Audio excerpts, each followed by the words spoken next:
சுற்றுச்சூழல் மன்றம். இந்த சுற்றுச்சூழல் தினம்னு ஒன்று நம்ம கொண்டாடுறோம்ல, அது என்னை கொண்டாடுறோம்?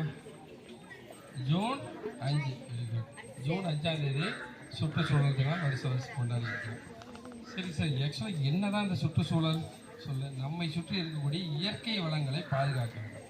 நம்மை சுற்றி இருக்கக்கூடிய இயற்கை வளங்களை பாதுகாக்க வேண்டும். இயற்கை வளங்கள்லாம் என்னென்ன இருக்குது? மரங்கள், காடுகள், அதுக்கப்புறம் நீர்நிலைகளான ஏரி, குளம், குட்டை, ஆறு, கடல் வரைக்கும் இருக்கிறது எல்லாமே நீர்நிலைகள் தான். அதை பாதுகாக்கணும். அதுக்கு அடுத்தது என்னது? மண் வளத்தையும் பாதுகாக்க வேண்டும். அதுக்கு அடுத்தது காற்று, இயற்கையான, தூய்மையான, சுத்தமான, சுகாதாரமான காற்றை நம்ம பாதுகாக்க வேண்டும். இது எல்லாமே இதெல்லாம் பாதுகாத்தா தான் இயற்கை வளங்கள் இருக்கக்கூடிய பறவை எல்லாம் இருக்குதுல்ல, அது நமக்கு சுற்றுச்சூழலுக்கு மிகப்பெரிய தூதுவர் யாருன்னா அந்த பறவைகள் தான். பறவைகள், பூச்சினங்கள்லாம். சரி, பாதி வச்சுக்காங்களேன். இயற்கை வளங்களை நம்ம பாதுகாக்கும் போது என்ன மெயினாக என்ன வேணும்?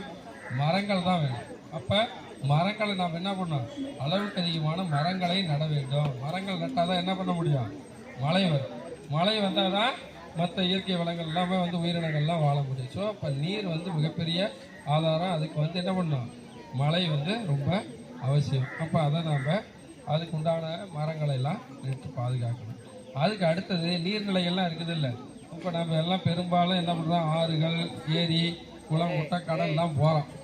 திடீர்னு இங்கேருந்து ராமேஸ்வரம் போகிறோம், அப்புறம் காவேரி ஆற்றுக்கு போகிறோம். இங்கேருந்து என்ன பண்ணுறோம்? எல்லாம் போய் இங்கேருந்து போக வேண்டியது ஒரு பழைய பனியனு, சொக்காயி எல்லாம் போட்டு போக வேண்டியது.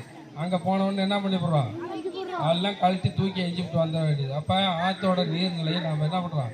கெடுக்கிறோம். இங்கேருந்து ராமேஸ்வரம் போக வேண்டியது கடலில் எல்லாம் கழட்டி தூக்கி எஞ்சிவிட்டு வந்துட்டா அங்கே கடல் நீரெல்லாம் என்ன ஆகுது? அசுத்தமாகி கடல் வாழ் உயிரினங்கள்லாம் பாதிக்குது. ஸோ இந்த மாதிரி போய் நம்ம அசுத்தப்படுத்தக்கூடாது. போகிற இடமெல்லாம் இந்த பழைய துணி போடுறதுக்கு ஆற்றுக்கு போகிறதில்ல, கடலுக்கெல்லாம் போகக்கூடாது. அதெல்லாம் போய் கழட்டி விடக்கூடாது. கழட்டி விட்டு எல்லாம் எடுத்துக்கிட்டு வந்துடும். அங்கே கொண்டு போய் டம்ப் பண்ணி போட்டு போக வேண்டியது. இங்கேருந்து ஐயப்பன் கோயிலுக்கு போக வேண்டியது போய் பம்பால் இறக்கி போட்டு வந்துட்டா போவாங்க. என்ன பண்ணுவாங்க? சுற்று இயற்கை எல்லாமே பாதிக்கும். அதுக்கு அடுத்தது என்னது? காற்று, சுகாதாரமான காற்று வேணும். சுகாதாரமான காற்று வேணும்னா என்ன பண்ணணும்? நல்ல மரங்கள் இருக்கணும். மரங்கள் தான் என்னது? ஆக்சிஜன் நமக்கு கொடுக்கக்கூடியது.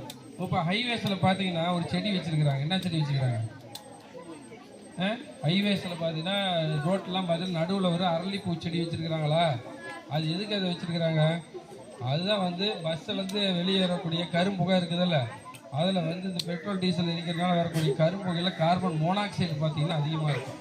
ஸோ அந்த கார்பன் மோனாக்சைடு அதிக அளவு உறிஞ்சக்கூடிய ஒரே ஒரு தாவரம் எதுன்னு பார்த்தீங்கன்னா இந்த அரளி செடி மட்டும்தான். அதனால தான் ஹைவேஸில் பார்த்தீங்கன்னா அரளிப்பூ செடி